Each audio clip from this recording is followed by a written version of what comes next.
Hello dyan mga ka-vibes! Actually, practice lang ito guys, mag-voice over. Tara! Let's go! Mga ka-vibes, samahan ninyo ako at ipaghanda natin ang pagkain yung mga strays sa Eco Village. At kung natatandaan nga ninyo mga ka-vibes, na minsan ako nagpakain ng mga strays doon sa Eco Village. At kanina nga mga ka-vibes, hinati ko na aking pagkain sa lunch. Diba? At tinagdagan na rin natin ng dog food para may kaunting nutrients. At para tubuan naman siya ng kaunting bilbil dahil nga po sobrang payat niya na. Oo nga. At sinigurado ka nga dyan mga ka-vibes. Naiiwan dyan ang lahat ng mga laman at sabaw lang ang aking kakainin. Nabigyan ko lang ang mga nilalang na walang boses para magsabing gutom na ako, gutom na kami. At bihira lang ang nakakaintindi sa kanila.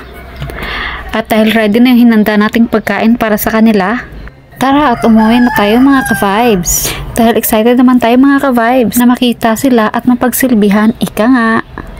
O diba? Let's go! Tara na nga. At pagdating ko nga dito mga ka-vibes, ay wala na po sila dito. At napaisip na naman ako kung ano ang gagawin sa dala kong pagkain. At dahil dyan, umuwi na lang ako.